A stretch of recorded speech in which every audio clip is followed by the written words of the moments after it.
receptors to produce an intense visionary hallucinogen. This is an extremely interesting and, to this day, unanswered question. It tastes horrible, by the way. It tastes, my version of what it tastes like is maybe 4-day-old espresso that someone had put out a cigarette in with a dash of lemon. And so you gag it down, and then after a while your mind starts to have a plasticity and an openness, and it remains that way for about 4 or 5 hours, which is can be quite beautiful. If you've seen any of the tapestries of the inner mind cathedral in the DMT state, that extends it for hours. So it's kind of a shame not to take ayahuasca if you're going to do DMT, because geez, you can extend the journey to several hours. Well, DMT is a tryptamine, so is LSD. LSD is a laboratory invention. It's a chemical modification of an ergot alkaloid. But in terms of their pharmacology, they're quite similar. They both impact certain kinds of serotonin receptors in the brain, through which most people propose that these drugs have their effects.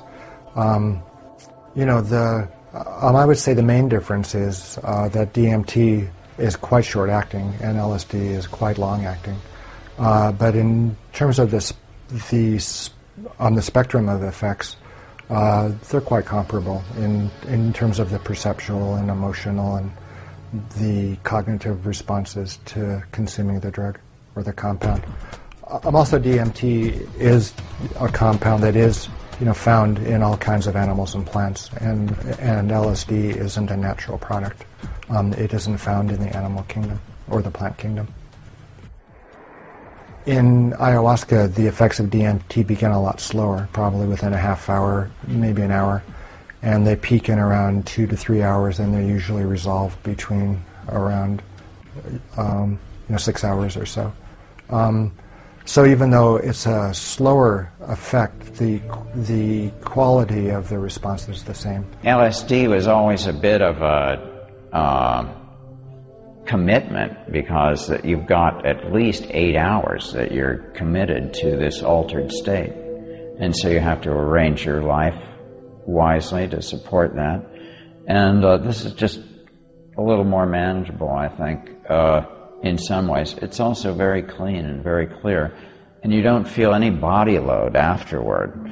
You feel uplifted. You feel like vitalized. You feel like you need less sleep, and you feel that you've addressed yourself on a deep level.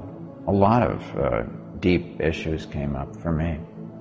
I've had experiences with ayahuasca and ibogaine. They've been very profound and important experiences in my life, and they've helped me, I feel, to grow on many levels. And I've written about them extensively in my books, Breaking Open the Head, and 2012, The Return of Quetzalcoatl. I feel like they gave me insights into my personal psychology, visions about better paths to take. They kind of acted as kind of antidepressants that lifted my spirits up and made me see these other layers or possibilities of reality. So they've been very important experiences for me.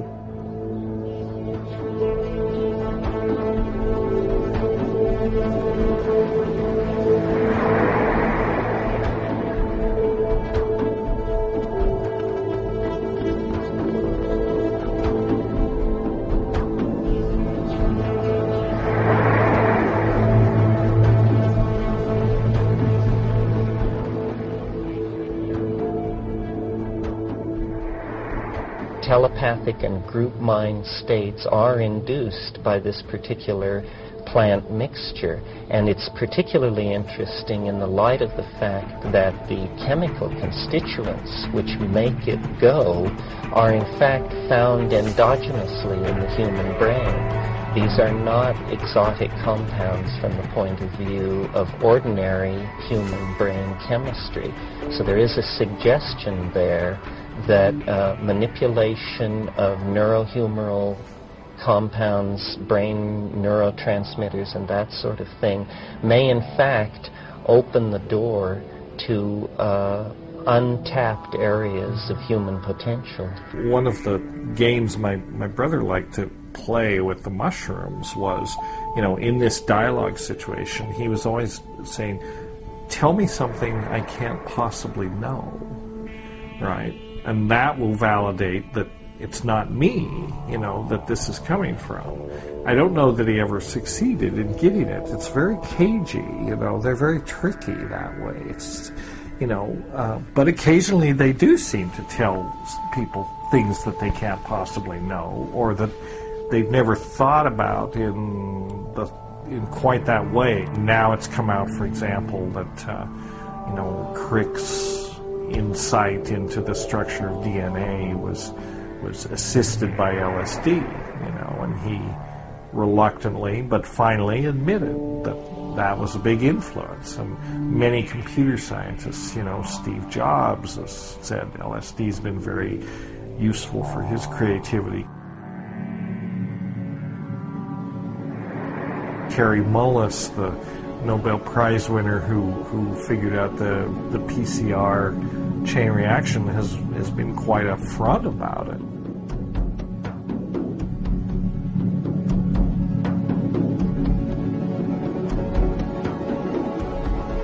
LSD gave him the ability to get down with the molecules and see what's happening. In some sense, there is a communication. In some sense, the question isn't even valid, because where do the boundaries between the self and the world exist? We're not really separate. I mean, we're part of this information field. And, this notion that consciousness, I do think that consciousness it's like a property of the continuum. It's like the old physicist concept of the ether or something. It kind of permeates everything. And it's not really localized in the human brain or necessarily even generated by the human brain. Why does the brain require DMT for normal function if this is indeed true? Yeah, and it's hard to say. I think that perhaps one of the functions of ordinary levels of DMT is kind of like a, kind of reality thermostat.